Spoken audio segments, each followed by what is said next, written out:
we have the equation negative 9 minus this whole expression, 9x minus 6. This whole thing is being subtracted from negative 9 is equal to 3 times this whole expression, 4x plus 6.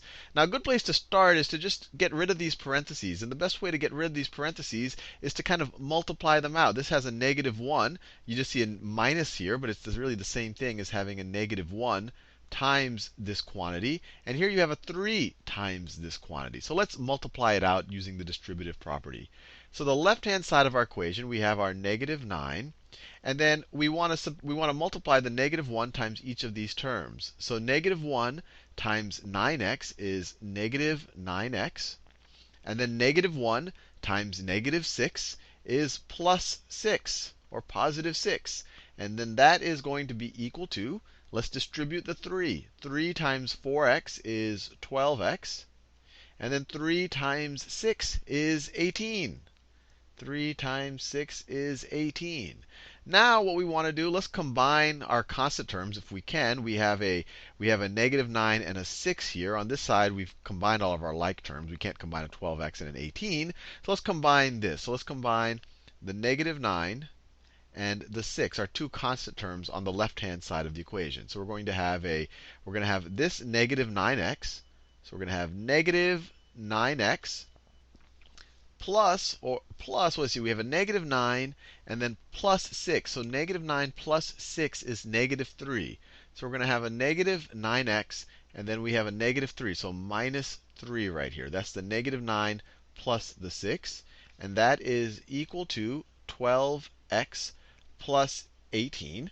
Now we want to group all of the x terms on one side of the equation and all of the constant terms, the negative 3 and the positive 18 on the other side. I like to always have my x terms on the left-hand side if I can. You don't have to have them on the left, so let's do that. So if I want all my x terms on the left, I have to get rid of this 12x from the right.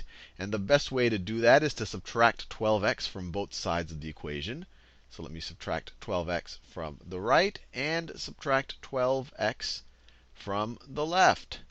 Now, on the left-hand side, I have negative 9x minus 12x.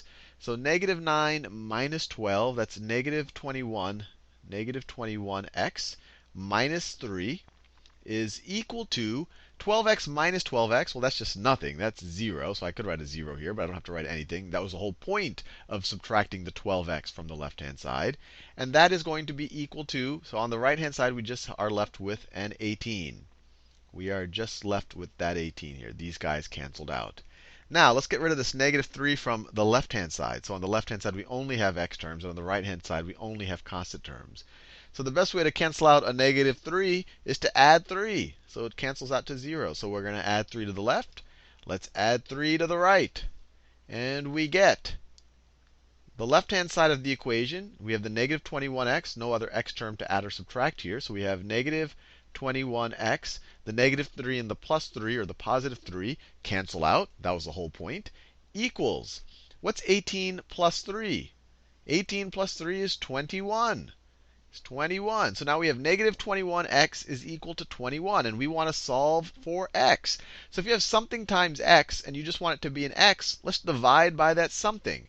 And in this case, that something is negative 21. So let's divide both sides of this equation by negative 21. Divide both sides by negative 21. The left-hand side, negative 21 divided by negative 21, you're just left with an x. That was the whole point behind dividing by negative 21. And we get x is equal to, what's 21 divided by negative 21? Well, that's just negative 1. Right? You have the positive version divided by the negative version of itself, so it's just negative 1. So that is our answer. That is our answer. Now let's verify that this actually works for that original equation. So let's substitute negative 1 into that original equation. So we have negative 9. I'll do it over here. I'll do it in a different color than we've been using. We have negative 9 minus, that 1 wasn't there originally, it's there implicitly, minus 9 times negative 1. 9 times, I'll put negative 1 in parentheses, minus 6 is equal to, well, actually, let me just solve for the left-hand side when I substitute a negative 1 there. So the left-hand side becomes negative 9 minus 9 times negative 1 is negative 9 minus 6. And so this is negative 9 minus, in parentheses, negative 9 minus 6 is negative 15. So this is equal to negative 15. And so we get negative 9. Let me make sure I did that. Negative 9 minus 6. Yep, negative 15. So I have negative 9 minus negative 15. That's the same thing as negative 9 plus 15, which is 6. So that's what we get on the left-hand side of the equation when we substitute x is equal to negative 1. We get it equals 6. So let's see what happens when we substitute negative 1 to the right-hand side of the equation. I'll do it in green. We get 3 times 4 times negative 1, 4 times negative 1, plus 6. And so that is 3 times negative 4 plus 6. Negative 4 plus 6 is 2. So it's 3 times 2, which is also 6. So when x is equal to negative 1, you substitute here. The left-hand side becomes 6, and the right-hand side becomes 6. So this definitely works out.